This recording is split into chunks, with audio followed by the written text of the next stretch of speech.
நண்பு தங்கைகளுக்கும் சகோதரிகளுக்கும் எங்க அம்மாங்கெல்லாம் உட்காந்துருக்காங்க. அவங்களுக்கெல்லாம் என்னுடைய வணக்கம். இது நான் தான் இந்த வாட்டி முதல்ல ஆர்ப்பாட்டம் பண்ண அரெஸ்ட் ஆயிருக்கிறது என்னமோ இது எனக்கு தான் முதல். ஆனா இவங்களுக்கு எல்லாம் கிடையாது.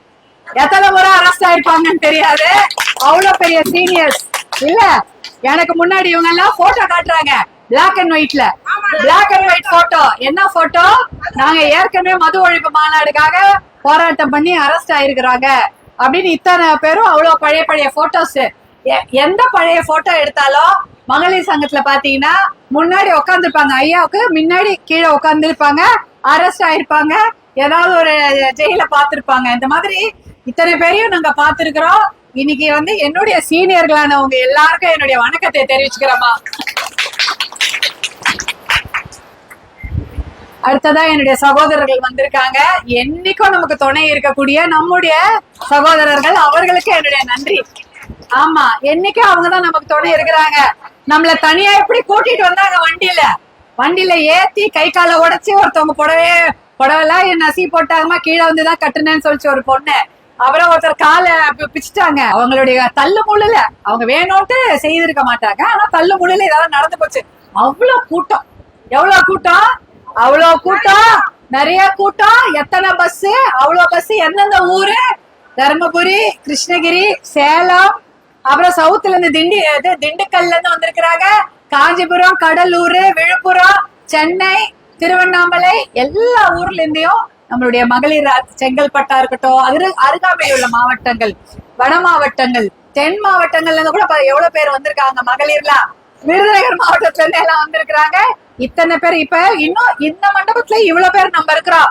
இங்கேயா பேஜா எடுத்துட்டு இருக்கிறாங்க நம்முடைய மகளிர் காவல்துறை அதிகாரிகள். ஒரு 10 பக்கம் இல்ல ஒரு நோட் எழுதிட்டு இருக்கிறாங்க. அவ்வளவு பேஜ் எழுதிட்டு இருக்கிறாங்க. அந்த மண்டபத்திலயும் அவ்வளவு பேர் உட்கார்ந்து இருக்கிறாங்க. அவங்களுக்கும் ஒரு நோட் ரெஜிஸ்டர் போட்டு எத்தனை பேர் அரெஸ்ட் ஆறாங்க. இன்னும் வழியில நிக்கிறவங்க எத்தனையோ பேர். வண்டிய உள்ள உடல பூந்தமல்லியே நிறுத்திட்டாங்களாம். அதானமா 200 பேரை மடக்கிட்டாங்க. அவங்களுடைய ஸ்ட்ராட்டஜி என்னது? நிறைய கூட்டம், நான் சொல்லிடுறேன், நிறைய கூட்டம் வந்தா தெரியணும்னு சொல்லிட்டு அவங்க அங்க நிறுத்திட்டாங்க. ஏன் இவ்வளவு தூரம் பண்ணாங்க தெரியுங்களா? நம்ம 10 நாள் முன்னாடியே உழவர் மாநாடு திருவண்ணாமலை நடந்தது. அவங்க அந்த கூட்டத்தை எதிர்பார்க்கலாம். அங்கே 100 பேர் தான் போலீஸ் போட்டு வச்சிருந்தாங்க. அவங்களுக்கு தெரியும் இன்னைக்கு மகளிர் வராங்க, நிறைய பேர் வருவாங்கன்னு தெரிஞ்சு கிட்டத்தட்ட 350-400 போலீஸ் இங்க குவிச்சு வச்சுட்டாங்க. வெளியில பாதி தூரத்துல, வெளியிலேயே அவுட்ஸ்கர்ட்ஸ்லயே நம்மளுடைய வண்டிகளை மறிச்சிட்டாங்க.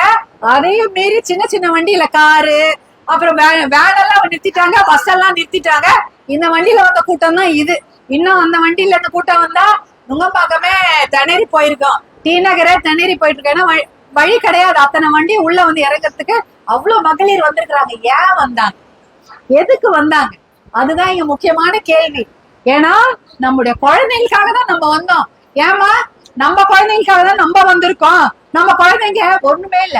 3 வயசு குழந்தை, 5 வயசு குழந்தை, 10 வயசு குழந்தை, 13 வயசு விளையாடுற குழந்தைய கடத்திட்டு போய் கொடுமை பண்றாங்க. விளையாடுது வீட்டுக்கு வாசல்ல விளையாடுற குழந்தைய கூட்டிட்டு போய் கொடுமை பண்றாங்க.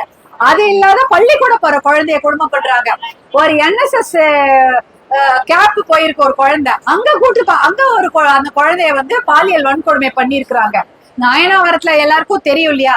ஒரு சின்ன குழந்தை, அப்பார்ட்மெண்ட் வீட்டுல இருந்த குழந்தை, வெளியில கூட போல. அந்த குழந்தை அப்பார்ட்மெண்ட்ல இருந்த குழந்தை. அந்த குழந்தைக்கு எல்லாரும் பாலியல் வன்கொடுமை பண்ணி ரொம்ப மாதமா நடந்திருக்கு. அப்புறம் கண்டுபிடிச்சு இப்ப தண்டனை கொடுத்திருக்கிறாங்க. அண்ணா நகர்ல இப்ப எல்லாருக்கும் தெரியும், ஒரு 10 வயது சிறுமி. சென்னை பூக்கடையில அது ஒரு சின்ன குழந்தை தான். அது ஒரு பெரிய வளர்ந்த பொண்ணு எல்லாம் கிடையாது. அது ஒரு குழந்தை. அதுக்கு பாலியல் வன்கொடுமை நடந்திருக்குது. இதெல்லாம் எங்க நடக்குது? நம்ம சுற்றி சென்னையிலே நடக்குது. அது இல்லாம வேலூர்ல ஒரு குழந்தைய இந்த மாதிரி பண்ணிருக்கிறாங்க. திண்டுக்கல்ல 16 வயசு 13 வயசு குழந்தை திண்டுக்கல்ல பண்ணிருக்கிறாங்க. மதுரையில ஒரு குழந்தை, அது சிவகங்கை மாவட்டம், மதுரை மாவட்டமோ சிவகங்கை மாவட்ட குழந்தையா. அது அந்த ஊர்ல ஒரு குழந்தைய, சின்ன குழந்தை, எல்லாமே 13 வயசு. எது கூட 15 வயசு கூட ஆகவே இல்லை. அந்த குட்டி குழந்தைங்கள கூட்டு பாலியல் வன்கொடுமை, இல்லைன்னா கூட்டின்னு போய் கடத்தி போய் ஏதாவது பண்றது, இதேதான் நடந்துட்டு இருக்குது. இது எத்தனை ஊர்ல நடக்குது பாருங்க. எத்தனை ஊர்ல நடக்குது? தமிழ்நாட்டுல எல்லா மாவட்டத்திலையும் நடந்து கொண்டிருக்கிறது. அது இல்லாம தஞ்சாவூர்ல 45 வயசு ஒரு மதிக்கத்தக்க ஒரு அம்மா, அப்புறம் ஒரு வாரம் முன்னாடி கள்ளக்குறிச்சியில பால் சொசைட்டிக்கு போய் பால் ஊத்துற ஒரு இளம் விதவை, அதுக்கு 4 வயசு 3 வயசுல குழந்தைங்க இருக்கு. ஏற்கனவே அது புருஷனை இழந்த ஒரு தாய் பால் ஊத்தி குழந்தைங்களை காப்பாத்துது. அந்த குழந்தைய அந்த அந்த பெண்ணை கூட்டிட்டு போய் பலாத்காரம் பண்ணி அது அங்க புதர்ல போட்டு போயிருக்காங்க. இன்னும் யாரும் கண்டுபிடிக்கல. கள்ளக்குறிச்சி என்ன, அந்த பக்கத்துல அந்த ஊர் பேர் என்ன, திம்மாவரம். அந்த ஊர்ல எத்தனை பேர் இருந்திருக்க போறாங்க. புதுசா யார் வந்தாலும் கண்டுபிடிக்க முடியும் இல்லையா? புதுசா யாரா வந்தா கண்டிப்பா தெரியும் ஊர்க்காரங்களுக்கு. இந்த ஊர்ல புதுசா யாரோ 2 பேர் நடமாடுறாங்களேன்னு தெரியும். இல்லன்னா அந்த ஊர்க்காரங்களே தானே இருப்பாங்க. அந்த ஊர்ல என்ன எத்தனை பேரு, 10 லட்சம் ஜனமா இருக்க போகுது. அங்க இருக்க அதுக்கு ஒரு 100 பேரோ 1000 பேரோ யாருன்னு கண்டுபிடிக்கிறதுக்கு இன்னும் முடியல. ஒரு வாரம் ஆச்சு அந்த அம்மா செத்து போய், இன்னுமே கண்டுபிடிக்க முடியல. இது இப்படி இருந்தா எப்படி? அப்ப என்ன அலட்சியம்? பெண்கள் உயிர்னா அவ்வளவு கிள்ளு கீரையா? குழந்தைங்க, பெரியவங்க, மகளிர் யாரையுமே விட்டு வைக்கிறது இல்லைன்னா இதுக்காக நம்ம கொதிச்சு எழாம நம்ம எங்க பண்ண போறோம்? அந்த காலத்துல பெண் குழந்தைங்க பிறக்கிறதுக்கே பயப்படுவாங்களா இல்லையா? பெண் குழந்தைங்க பிறந்தா என்ன பண்ணுவாங்க? அப்பயே வந்து ஐயோ இது கல்யாணம் பண்ணமே, வரதட்சணை கொடுக்கணுமே அப்படின்னு கள்ளிப்பாலு, அப்புறம் தவிட்டு பொடி, என்னென்னமோ அரிசி தவிடு எல்லாம் கொடுப்பாங்க. அதுக்குன்னே ஆள் இருப்பாங்க. ஆனா இப்ப அந்த தலைமுறையே கிடையாது. அந்த மாதிரியா யாருமே இப்ப பண்றது இல்ல. சந்தோஷமா பெண் குழந்தைகளை வரவேற்கிறோம். பெண் குழந்தைகளை நம்ம வரவேற்கிறோம். இப்பெல்லாம் ஒரு குழந்தை, 1 இல்ல 2 3 பெண் குழந்தைங்க சந்தோஷமா பண்றாங்க. கிராமமா இருந்தாலும் நகரமா இருந்தாலும் தாய்மாரார்களும் தந்தையா இருக்கட்டும், ஐயோ நமக்கு நம்ம பொண்ணு குழந்தைங்க நமக்கு நல்லது, அவங்க வீட்டு மகாலட்சுமின்னு சொல்லிட்டு நல்லபடியா அவங்கள வச்சுக்கிறாங்க. ஆனா இந்த மாதிரி கொடுமைகளை எல்லாம் பார்க்கும் பொழுது திருப்பி கற்காலத்துக்கே போயிடுவோமோன்னு ஒரு பயம் இருக்கு. ஐயோ பள்ளிக்கூடத்துக்கு அனுப்பணும், ஏதாவது பிரச்சனை ஆயிடுச்சு, ஏன் பள்ளிக்கூடம் அனுப்பணும்? இல்ல இந்த குழந்தைங்களுக்கு கல்யாணம் ஏதோ வெளியூர்ல வேலைக்கு அனுப்பணுமா? இப்ப எல்லா பெண் குழந்தைகளும் படிச்சுட்டு கல்லூரியில என்ன பண்றாங்க, ஹாஸ்டல்ல தங்கணும் தானே விருப்பப்படுறாங்க. பெரிய படிப்பு படிக்கணும், நல்லா படிக்கணும், அவங்களுக்கும் அறிவு இருக்குது. ஹாஸ்டல்ல போய் தங்குற பெண் குழந்தைங்களுக்கு தான் இந்த கொடுமை. இப்ப அண்ணா யூனிவர்சிட்டியில என்ன நடந்திருக்கு? அண்ணா யூனிவர்சிட்டியில இந்த மாதிரி ஹாஸ்டல்ல தங்கி படிக்கக்கூடிய ஒரு பெண்ணுக்கு நடந்த கொடூரம் தான் இன்னைக்கு தமிழ்நாடு முழுக்க பேசிட்டு இருக்கிறோம். இப்ப எங்க கிட்ட இப்ப நான் இந்த போராட்டம் நடந்து கொண்டிருக்கிறது, எத்தனை கல்லூரிகள்ல இருந்து இதுக்கு ஆதரவு தெரிவிச்சு வருது தெரியுங்களா? எத்தனையோ கல்லூரிகள், திருவாரூர் அரசு கலை கல்லூரியில இருந்து எனக்கு லெட்டரு வீடியோ ஆதாரத்தோட கொடுக்குறாங்க. எங்க கல்லூரியில இது நடக்குது, எங்களுக்காகவும் நீங்க போராட்டம் பண்ணுங்க. அண்ணா யூனிவர்சிட்டினா அது வந்து அங்க சென்னையில இருக்கிறதுனால உங்க எல்லாருக்கும் தெரியுது. நாங்கெல்லாம் திருவாரூர்ல இருக்கிறோம். இத மாதிரி ஒரு மிகப்பெரிய இதே போலதான் நிறைய பாலியல் வன்கொடுமை நடந்துட்டு இருக்குது. எங்க கல்லூரி நடக்குதுன்னு அரசு கலை கல்லூரிகளில் இருந்து நமக்கு லெட்டர் வீடியோ ஆதாரத்தோட வருகிறது. அவங்க எல்லாருக்கும் தெரிஞ்சிருக்குது. பாட்டாளி மக்கள் கட்சி ஒரு விஷயத்த கையில எடுத்திருக்கிறாங்க. கண்டிப்பா இதுக்கு ஒரு விடிவு பார்க்காம விடமாட்டாங்கன்றதுனால நமக்கு லெட்டர் போடுறாங்க. இப்ப பேசும்போது எத்தனை போனு, பாரதிதாசன் யூனிவர்சிட்டியா இருக்கட்டும், தனியார் கல்லூரிகள் எத்தனையோ, அதெல்லாம் யூனிவர்சிட்டில இருந்தெல்லாம் நமக்கு போன் வருது. எங்க ஊர்லயே இது நடக்குது, எங்க காலேஜ்ல இது நடக்குது, எங்க பெண்களுக்கும் இது நடக்குது, தயவு செய்து எங்களுக்காகவும் போராட வாங்கன்னு சொல்றாங்க. கண்டிப்பாக இதுக்கெல்லாம் நம்ம அங்க போறோம், என்ன விஷயம் தெரிஞ்சுக்க போறோம். இதுக்காக நம்ம ஒரு முடிவு எடுக்கதான் போறோம். ஏன்னா இதுக்கான காரணம் எல்லாருக்குமே தெரியும். இது ஒன்னும் சாதாரண கண்டுபிடிச்சி ஐயோ ஏன் இப்படி பெண்களுக்கு நடக்குது அப்படிலாம் இல்ல. முன்னாடி நடந்தது இப்ப அதிகமா நடக்குதா இல்லையா? முன்னாடி எப்படி இருந்தது?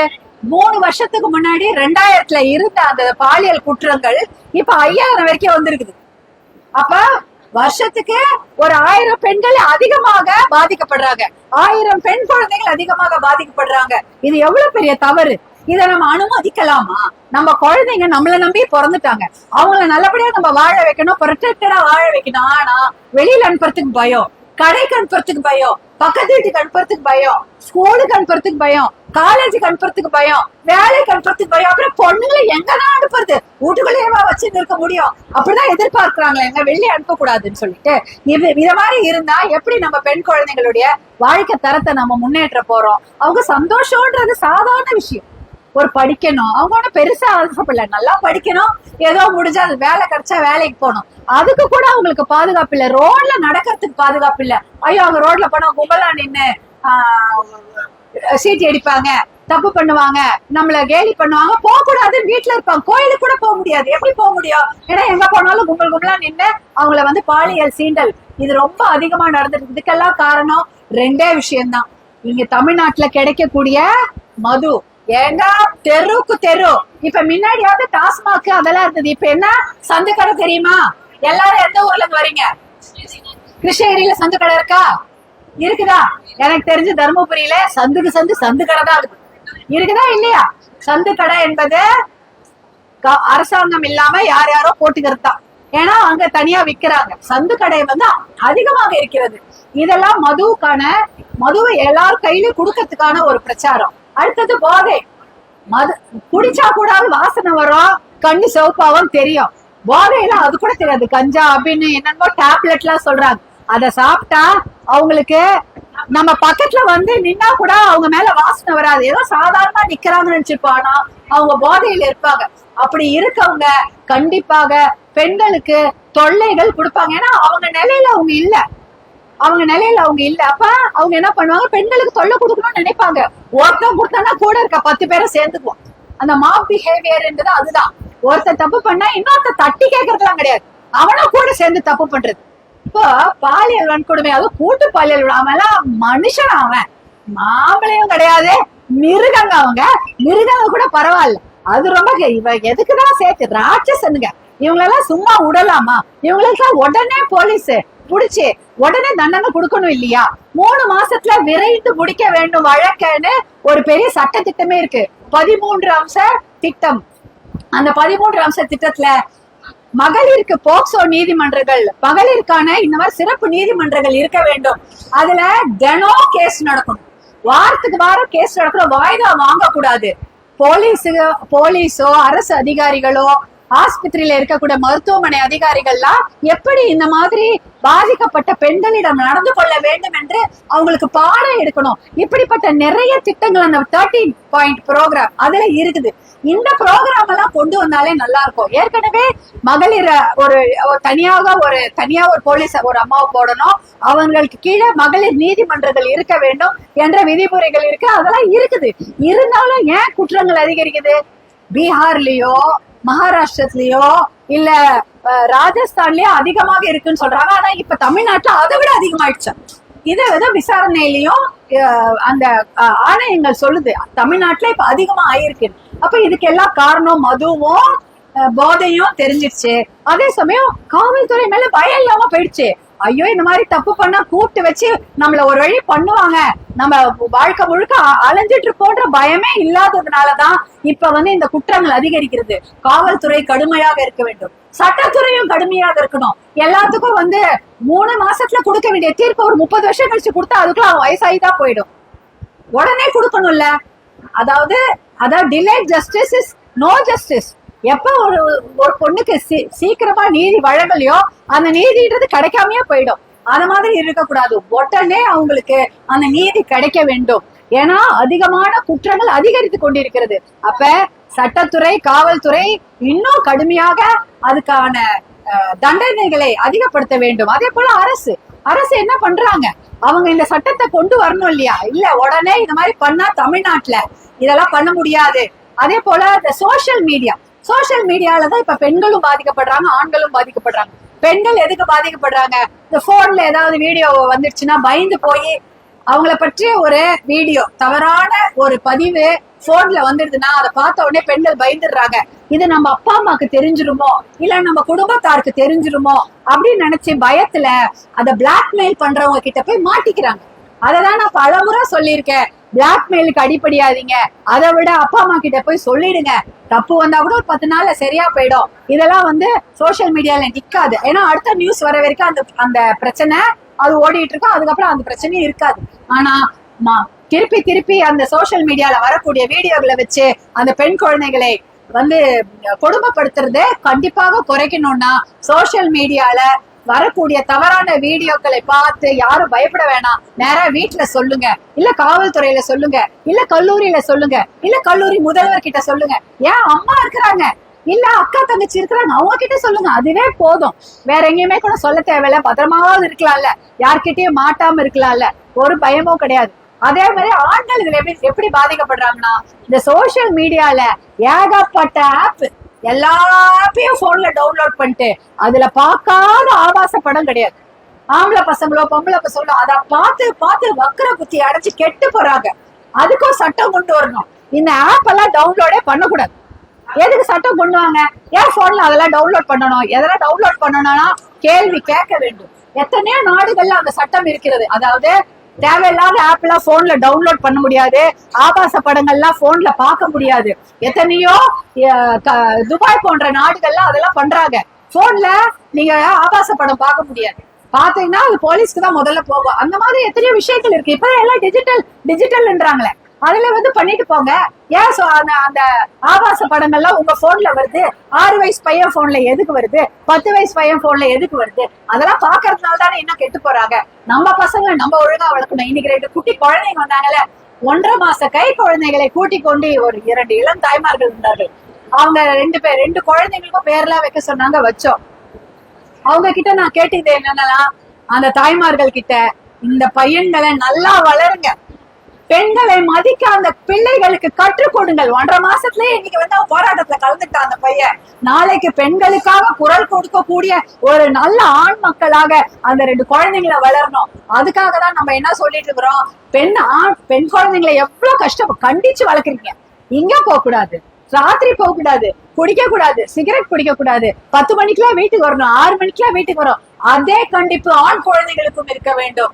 அவங்களும் சிகரெட் பிடிக்க கூடாது, பீடி குடிக்க கூடாது, போதை பயன்படுத்தக்கூடாது, மது கடுமையாக கூடாது.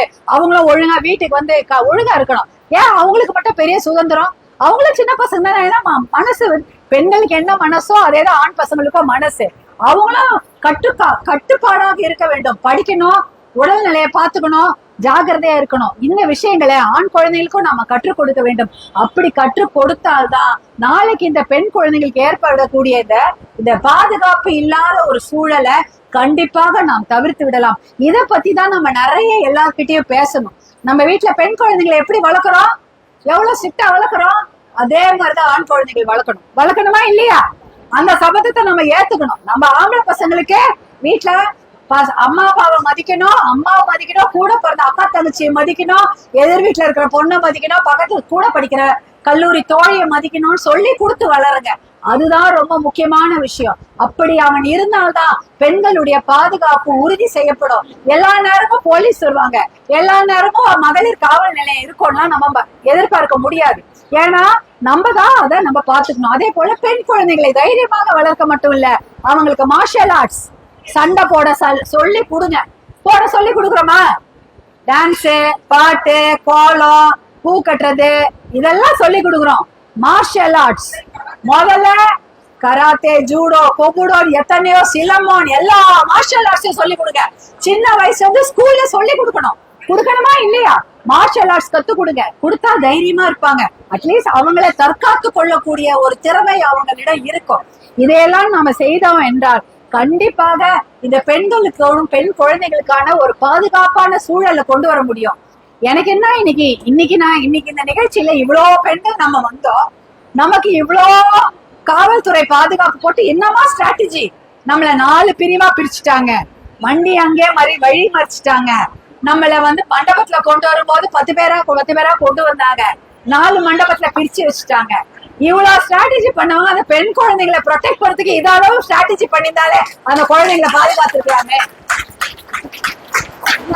இவ்வளவு யோசனை எதுக்கு?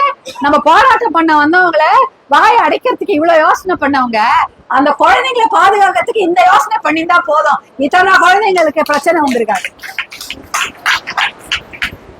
அதுதான் நான் கேட்கணும்னு நினைச்சேன். என்னப்பா இதுக்கெல்லாம் பண்றீங்க?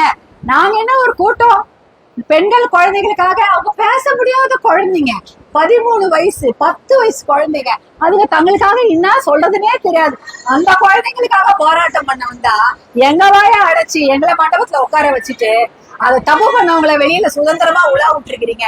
கஞ்சா விக்கிறவன், அபின் விக்கிறவன், மது விக்கிறவன் எல்லாம் தெருல சுதந்திரமா இருக்கிறான். இந்த குழந்தைங்களுக்காக, அப்பாவி குழந்தைங்களுக்காக பேச வந்த எங்களை போல பெண்களை நீங்க அடைச்சு வச்சிருக்கீங்களே, நியாயமா? இது உங்களுக்கு மனசாட்சியா தெரியுதா? எங்கதான் கைட்டி வச்சீங்க மனசாட்சிய?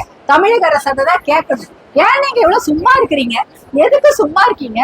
இந்த பெண் குழந்தைகள் எத்தனை மாசம், 1 வருஷத்துல நடக்கல, சும்மா 1 மாசத்துல 3-4 இன்சிடென்ட், இதையே சும்மா பாத்துட்டு இருக்கிறீங்க. அப்ப பெண் குழந்தைகளுக்கு என்ன பாதுகாப்பு? இதுல வேற புதுசா ஊர்வலம். நாங்க சேஃபா இருக்கோம் தமிழ்நாட்டுல, பரவாயில்ல, அப்படி சேஃபா இருந்தா ரொம்ப சந்தோஷம். ரொம்ப ரொம்ப சந்தோஷம். சேஃபா தான் இருக்கணும். தமிழ்நாட்டுல எல்லாரும் சேஃபா இருக்கணும். அதை உறுதி செய்ய வேண்டியது தமிழக அரசோட கடமை. சும்மா ஒரு சாராருக்கு மட்டும் தமிழக அரசு கிடையாது, எல்லாருக்குமான அரசு தானே, எல்லாருக்குமான சிஎம் தானே. அவங்க தானே உறுதி செய்யணும் நம்மளுடைய பாதுகாப்பை, நம் பெண் குழந்தைங்களுடைய பாதுகாப்பை நம்ம எவ்வளவுதான் பார்க்க முடியும். அதனால கண்டிப்பாக இதையெல்லாம் தமிழக அரசும் தமிழக காவல்துறையும் தமிழக சட்டத்துறையும் எல்லாருமே வந்து இதை உறுதிப்படுத்த வேண்டும். நம் பெண் குழந்தைகளுடைய பாதுகாப்பு, பெண்களுடைய பாதுகாப்பு, இந்த பாலியல் வன்கொடுமைக்கு ஒரு முற்றுப்புள்ளிய வச்சே தீரணும். அதுக்கு ஒரே விஷயம், இந்த மாதிரி பண்றவங்க கையில கிடைச்சாங்கன்னா உடனடி தண்டனை.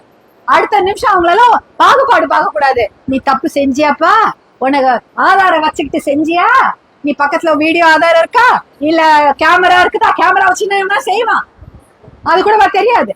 அவன் தப்பு செஞ்சான்னு அவன் விஷயம் தெரிஞ்சா அப்படியே தூக்கி போட்டுன்னா அவனுக்கு தயவு தாட்சண்யமே பார்க்க கூடாது, தயவு தாட்சண்யமே பார்க்க கூடாது. முடிஞ்சா தூக்கு தண்டனை கூட கொடுத்துருங்க, சீக்கிரம் கொடுங்க. அவன் வயசாகி சாகுற வரைக்கும் வெயிட் பண்ணாது, அப்படியே கொடுங்க. அதுதான். ஆமா ஆமா, உடனே கொடுத்துடணும். அப்பதான் நம்ம பயப்படுவாங்க. பயந்தாதான் இந்த பாலியல் வன்கொடுமை வந்து முடிவுக்கு வரும். அதுவும் கூட்டு பாலியல் வன்கொடுமை செய்யறாங்க பாருங்க, அவங்களெல்லாம் நிக்க வச்சு ஒரு வழி எல்லாரும் சேர்ந்து அவங்கள வந்து ஒரு வழி பண்ணணும். அவங்களெல்லாம் உயிரோடவே விடக்கூடாது. ஏன்னா இது அவ்வளவு பெரிய கொடுமை. ஒரு பெண்ணை ஒரு ஒரு வானாய் கூட்டம் மாதிரி வந்து ஒரு பெண்ணை வந்து பண்றாங்கன்னா அவங்க எல்லாம் அவங்களுக்கு தைரியமும் கிடையாது. ஏன்னா ஒரு பொண்ணை எதிர்க்க ஒத்தையா நின்று ஃபேஸ் பண்ண தைரியம் இல்லாதவனுக்கு தானே கூட்டா வந்து பண்றானுங்க. அவனுக்கு தைரியம் கிடையாது. அவங்க என்ன தைரியம்? 10 பேரு 5 பேர் சேர்ந்து ஒரு சின்ன பொண்ணை பண்றானுங்களா, அவங்களாம் தைரியமானுங்களா? அவங்களெல்லாம் பார்த்தாலே தூத்துன்னு காரி முடியணும். அவங்களுக்குதான் இருக்கிறதுலே கடுமையான தண்டனை கொடுத்து அவங்களெல்லாம் முதல்ல தூக்கு தண்டனை கொடுத்துடணும். அரசாங்கமே அவங்களுக்கு தூக்கு தண்டனை கொடுத்தாதான் எல்லாரும் பயப்படுவாங்க. பாலியல் வன்கொடுமை கண்டிப்பாக குறையும். தமிழ்நாட்டை மறுபடியும் ஒரு சேஃபான மாநிலமா மாத்தி காட்டுங்க.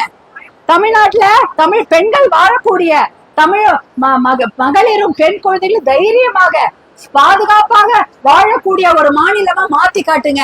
அதுதான் நீங்க வந்து செய்யக்கூடிய ஒரு நல்ல விஷயம் என்று கூறிக்கொண்டு, இவ்வளவு நேரம் நீங்க எல்லாம் பெண்கள்லாம் இவ்வளவு நேரம் வந்திருந்தீங்க. எல்லாரும் நம்ம எல்லாம் ஒன்னா சேர்ந்து இந்த ஒரு விஷயத்துக்கு தான் வந்திருக்கோம் இல்லையா?